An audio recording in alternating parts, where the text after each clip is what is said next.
It's the week of February 9th through February 15th, Valentine's Week. The calendar is all roses and heart-shaped candy, but horror, as always, shows up with work boots on. Picture a mine shaft, damp rock, stale air, the thud of boots echoing down a tunnel that doesn't want you in it. A headlamp flickers. Somewhere in the dark, a breathing mask hisses like a snake. Now snap to a different kind of hunting ground. Fluorescent hallways, locked doors, a file folder full of missing women, and the soft, terrifying calm of a man who smiles without warmth. And then, because this is horror history, someone inevitably says, "Let's go to Crystal Lake," as if that sentence has ever ended well.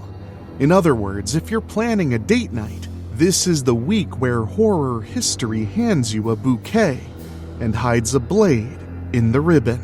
This week's anniversaries are a Valentine's sampler platter for monsters, blue-collar slasher dread, prestige psychological horror, a reboot built like a roller coaster, and a sequel that turns dying into homework.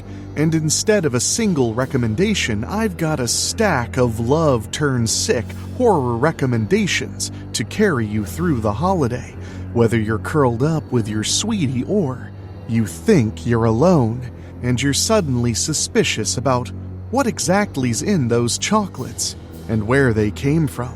So light a candle, put on something nice, and if the room gets a little too quiet, don't worry. That's just horror history setting the table.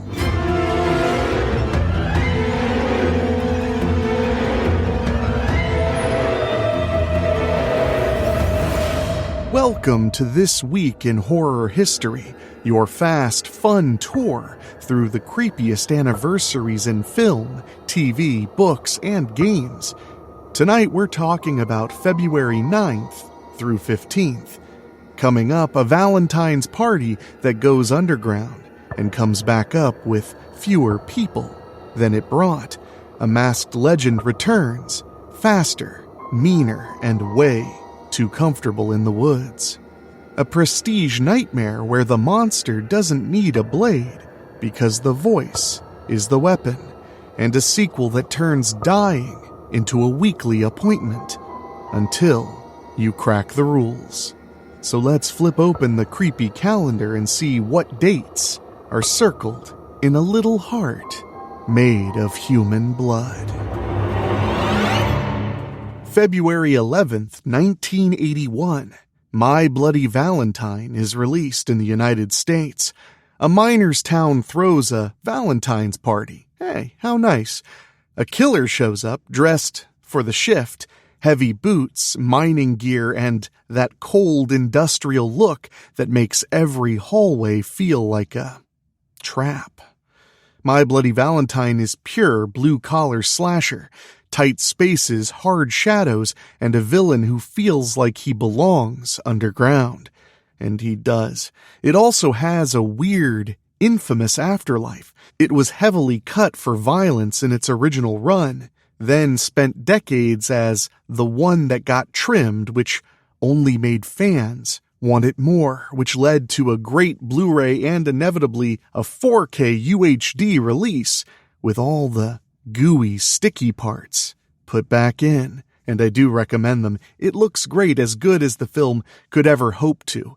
My Bloody Valentine is a phenomenal example of Canadian-made slasher fun right at the beginning of the boom for the hack and slash genre. Box office-wise, it did about $5.7 million on an estimated $2.3 million. Profitable, but treated like a disappointment by its distributors, which makes its later cult status bittersweet, like finding a human finger in your chocolates.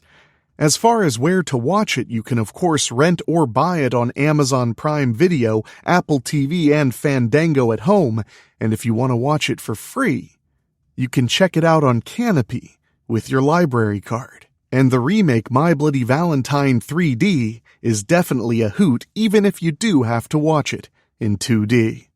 Come on, would it even be Valentine's Day without a killer minor running amok? I think not. February 13th, 2009, the Friday the 13th reboot is released in theaters.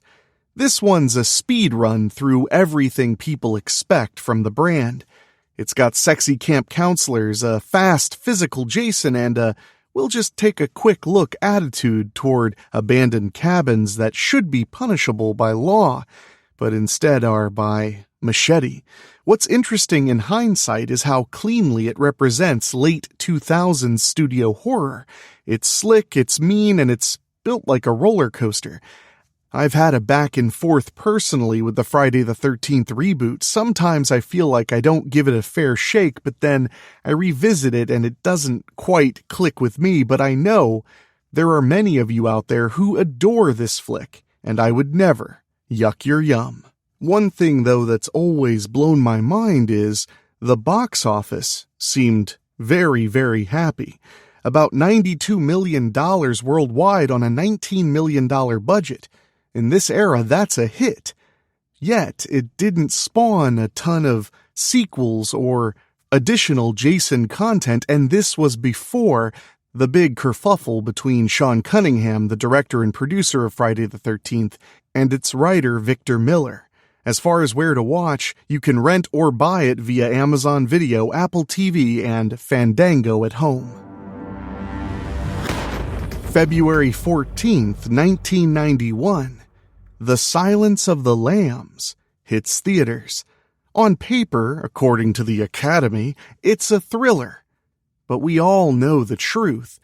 It's horror.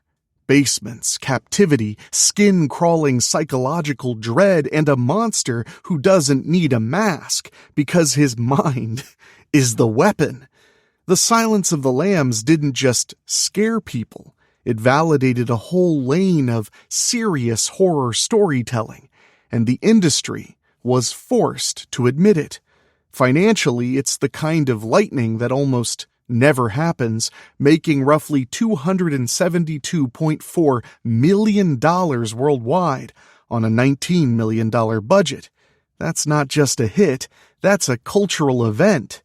And I think if you're listening to this, you have to at least know of Silence of the Lambs, even if you've never seen the film. And if you haven't, well, now is the perfect time, because would it even be date night without some fine dining?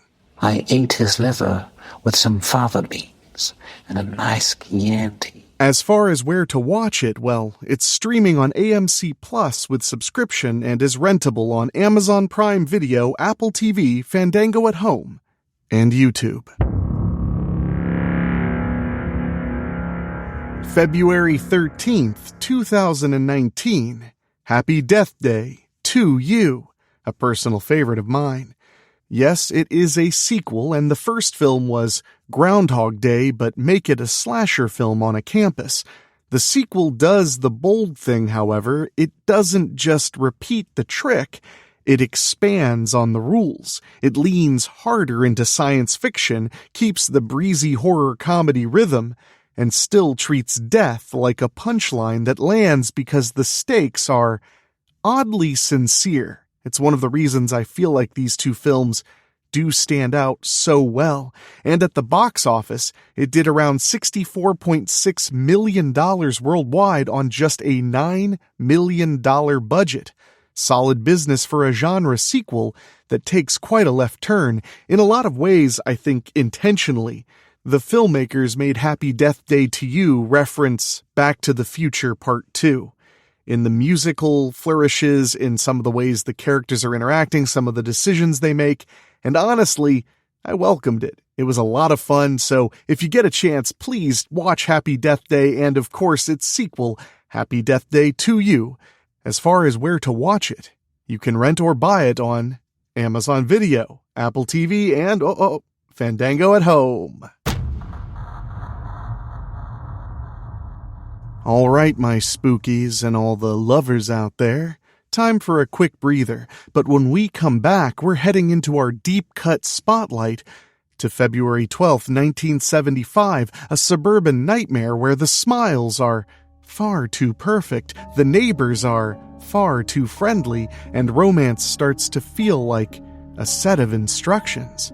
And hey, don't forget, this Friday, we'll have a brand new episode of Cutting Deep into Horror, and it's our Valentine's Day special on one of my favorite films, 2022's Pearl, directed by Ty West.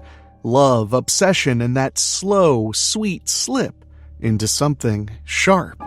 You do not want to miss it, so make sure you're subscribed on your favorite podcasting app.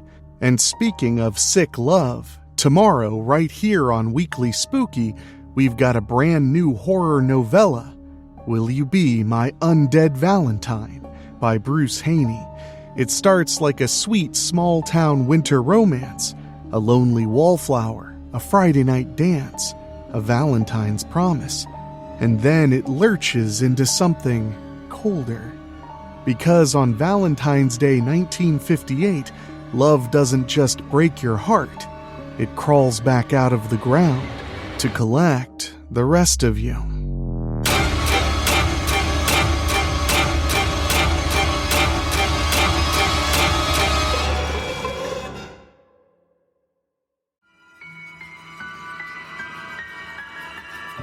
Welcome back.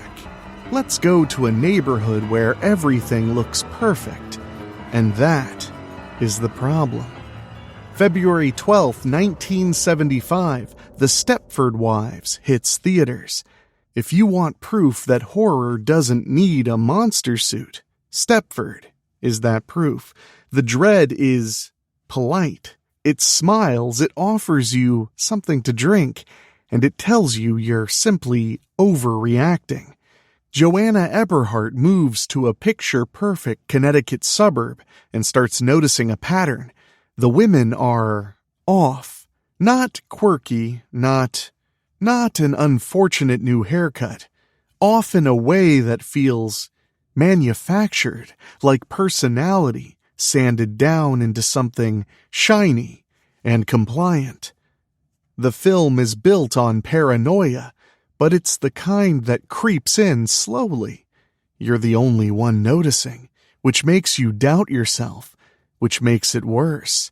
And the ultimate reveal is less jump scare than existential punch, horror as the fear of being erased. And what makes it stand out is how ordinary the horror looks. No cobwebbed castle, no forbidden tome, just PTA smiles, cocktail chatter, and the slow realization that everyone around you has agreed on a version of reality where you are the only problem.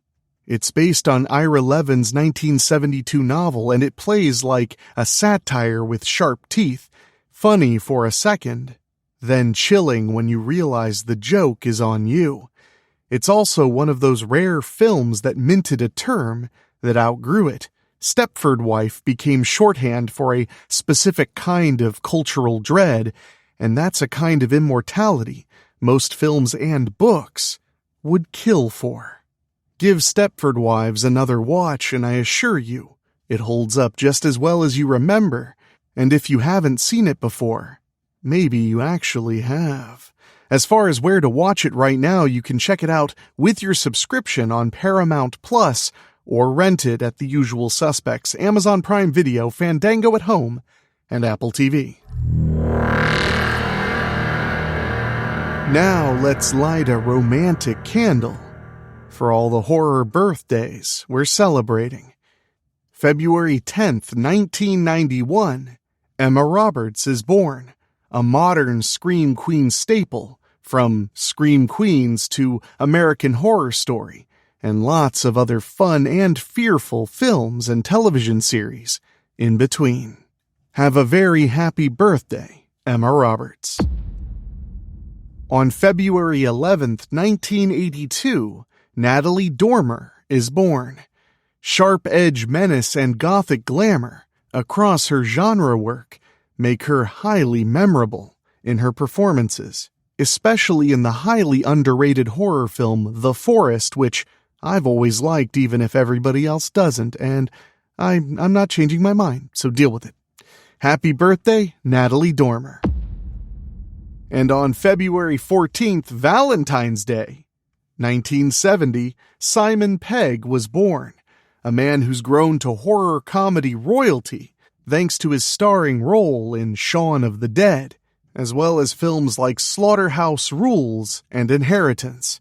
Happy birthday, Simon Pegg, and happy Valentine's Day, too. And on February 15th, 1931, Claire Bloom is born, a classic-era legend with genre roots, including the 1963 classic, The Haunting, giving her all in every performance she does, which allowed The Haunting to be far more haunting. Have a great birthday, Claire Bloom. And for our then and now. Back then, Valentine's horror was blunt, coal dust, knives, and the idea that the holiday itself could be a trap. Now, the fear gets curated. It's prestige and psychology, it's time loops and genre mashups, it's the monster is the system, hiding behind a perfect marriage or a perfect smile. But the core hasn't changed. Valentine's Day is a ritual about closeness. Horror loves rituals because every ritual has rules, and horror lives in the moment you realize the rules can be used against you. Back then, you caught these movies at a theater or a video store, and the fear traveled by word of mouth, hushed tones of, "Don't watch that alone." Now the fear is just one click away, and it's also one click away from disappearing to another service. Horror has become easier to find, yet harder to pin down, which is a very on-brand way for the genre to live. Alright, Valentine's Week calls for a different kind of bouquet. Instead of one pick for the weekly recommendation, here's a stack of horror movies where love curdles, devotion turns into fixation, and the sweet stuff gets sharp edges, perfect to watch with your sweetie, or to watch alone while you eye that candy box like it's got a pulse. First up, from 1990, is Misery, a film directed by the recently lost Rob Reiner. Devotion as captivity. Love becomes ownership, and ownership becomes violence. Misery is a lot of fun, especially if you want to show someone how much you love them by breaking their legs. As far as where to watch it, it's streaming on MGM Plus right now with a subscription, or you can rent or buy it on Amazon Video, Apple TV, and Fandango at home. Next up is Audition from 1999. It starts like a lonely romance, then turns into a nightmare you cannot unsee. You're going to want to check this one out, trust me.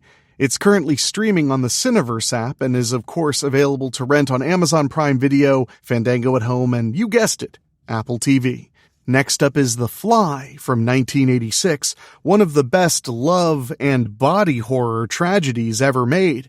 Intimacy colliding with transformation in the most gooey way possible.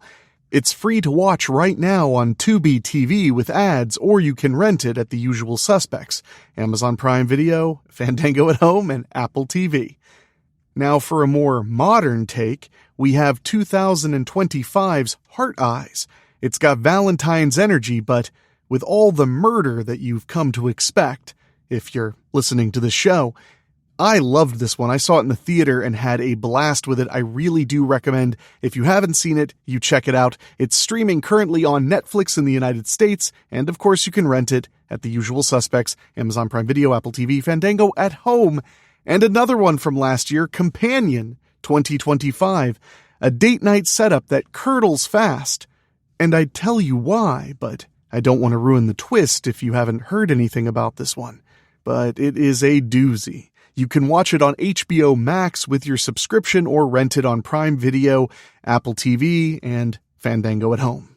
So yeah, happy Valentine's Week. Enjoy the movie, enjoy the chocolates, and if one of them tastes off, well, maybe switch to potato chips instead. That is your February 9th through 15th lap through horror history. Make sure you're subscribed here on the Weekly Spooky feed because tomorrow is Wednesday, which means a brand new Valentine's Day themed novella all about love, passion, sex, and the undead. And on Friday, we're going to be covering a very special Valentine's Day movie on Cutting Deep into Horror when we talk about 2022's Pearl. You won't want to miss that one, so make sure you're subscribed on your favorite podcasting app. Until next time, my spookies, watch your heart, watch your back, and if the neighborhood suddenly gets real quiet, maybe don't move to Stepford, even if the property taxes are quite a bit lower. So I'll see you all back here next Tuesday, and remember, our days are numbered, because that's how we tell them apart. See you next time.